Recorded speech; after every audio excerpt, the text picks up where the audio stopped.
Porque no me avergüenzo del Evangelio, porque es poder de Dios para salvación a todo aquel que cree, al judío primeramente y también al griego, porque en el Evangelio la justicia de Dios se revela por fe y para fe, como está escrito, mas el justo por la fe vivirá. Este texto que acabamos de leer lo puedes encontrar en el libro de Romanos capítulo 1 versículos 16 y 17. Y empieza diciendo: no me avergüenzo del Evangelio. Esta carta la escribe el apóstol Pablo. Y lo primero que dice: no me avergüenzo del Evangelio. En aquella época el Evangelio era algo ridículo, era algo que no tenían en cuenta, porque los judíos esperaban, o habían esperado, y seguían esperando, incluso al día de hoy siguen esperando al Mesías, y en aquel tiempo esperaban un Mesías guerrero, ¿no?, que los liberara de la opresión romana. Y no sucedió así. Los romanos que admiraban, los romanos admiraban y confiaban en su fortaleza, en lo fuerte que era su ejército, ¿no?, en la filosofía. Era lo que ellos admiraban y en lo que ellos confiaban. Pero el Evangelio no hablaba ni de un Mesías guerrero, ni de una filosofía, ni de ciencia. El Evangelio hablaba y sigue hablando de un Mesías que vino al mundo, que era Dios mismo y que vino al mundo en paz, para llevar paz a todo aquel que en él cree, un Mesías que murió crucificado y que resucitó al tercer día. Y Pablo dice que no se avergüenza, y no solo no se avergüenza, lo que nos quiere dar a entender es que no solo no me avergüenzo del Evangelio, sino que estoy orgulloso del Evangelio, de lo que dice el Evangelio, porque no se limita a ser solo un mensaje. El Evangelio no es solo un mensaje, es el poder de Dios capaz de liberar vidas, de cambiar vidas, de transformar corazones. Y Pablo no solo nos avergonzaba, sino que estaba orgulloso de ese Evangelio. Sigue diciendo: es poder de Dios para salvación. El Evangelio es poder, es dinamita, es eso que llega a tu vida y estalla y rompe todos los esquemas, todo aquello en lo que tú tal vez has creído o has apoyado tu confianza, o esas ideologías o religiones que te han inculcado desde que eras niño. Pero el Evangelio es el poder para perdonar pecados, para transformar el corazón, reconciliar al hombre con Dios, para dar vida eterna, para sostenerte, para cambiar, para transformar, para tantas cosas que necesitamos en nuestro interior, esos cambios que necesitas para llenar tu vida, tu corazón. Y sigue diciendo: ¿a quién? Dice para salvar, pero para salvar ¿a quién? ¿A quién? Y sigue diciendo: a todo aquel que cree. Para salvar a todo aquel que cree. A quien no cree, ¿podría salvarlo? Por supuesto, porque el Evangelio, Dios mismo puede hacer lo que quiera, puede hacer el milagro que quiera. Pero Dios no vino a obligar a nadie. Jesucristo no vino a obligar a nadie a creer ni a dejarse transformar. Dios no va a transformar a aquel que no quiere ser transformado. Por eso, Dios dice, ¿a quién? Este versículo dice, ¿a quién va a salvar el Evangelio? Que es Dios mismo, que es Jesucristo mismo. A todo aquel que cree. La salvación no depende ni de tus obras ni de las mías. No depende de ninguna religión, ni de la católica, ni de la evangélica, ni la musulmana, ni los testigos de Jehová, ni la budista, ni la religión budista, ninguna religión, ni del esfuerzo humano. No depende de que nosotros hagamos buenas obras o que nos quedemos sentados en una silla el resto de nuestra vida, sino de creer, de creer. Solo nos hace falta creer que Jesucristo es Dios, que vino al mundo para morir por todo aquel que luego va a creer en Dios, en Jesucristo mismo. A esa persona que cree ya tiene la salvación asegurada. El poder de Dios es tan poderoso, por así decirlo, que es capaz de salvarte simplemente con que tú creas que Jesucristo es Dios y murió en la cruz y resucitó al tercer día.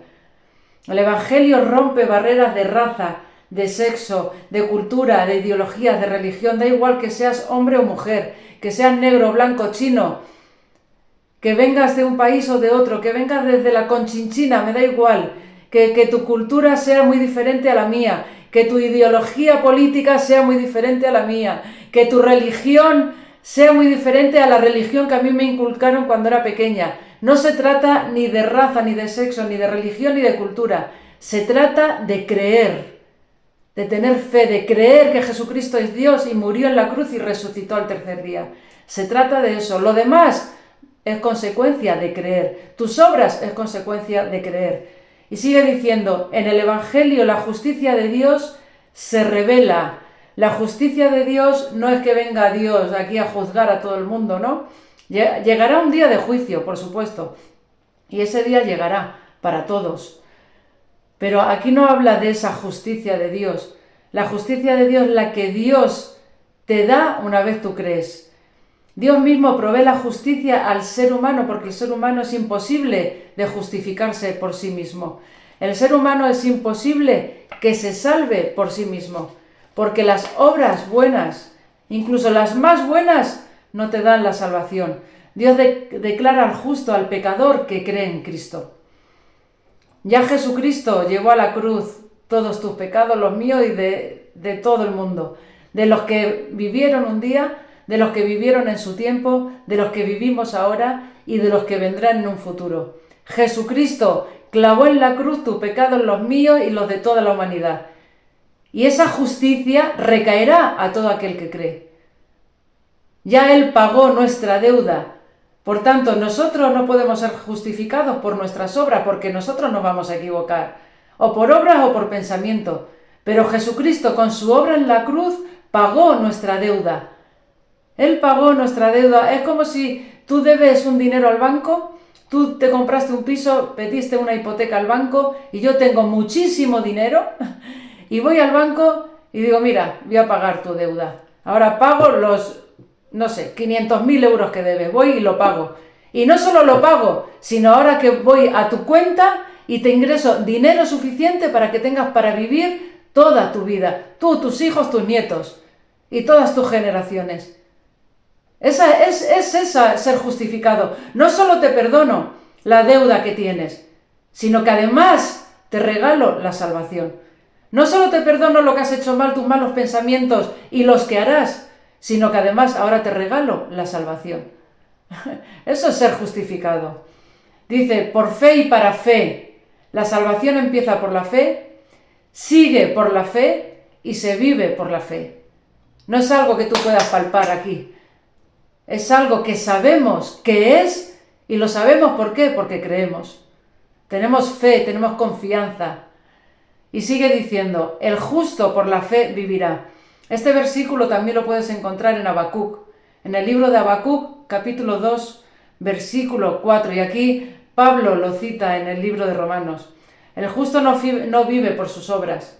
Cuando tú recibes la justificación, porque has creído, tú ya sabes, tú ya eres consciente de que por tus obras no vas a conseguir nada. Las obras son consecuencia de tu fe. No hacemos obras para conseguir fe. No hacemos obras buenas para conseguir la salvación.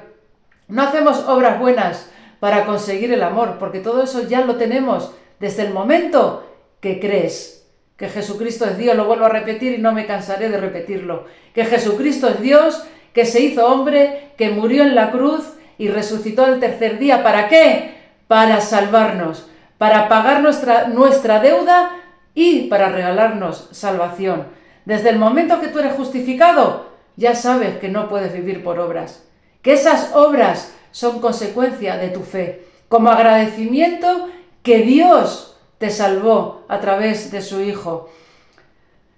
Este versículo nos libera, es un versículo tan liberador a aquellos que creen, que están todavía aferrados y esclavizados a que todo dependa de ellos y después de algo dependerá de Dios, algo dependerá de Dios, para liberarnos de que no depende de nosotros, de ese pensamiento de que tengo que hacer muchas obras buenas para poder ir al cielo.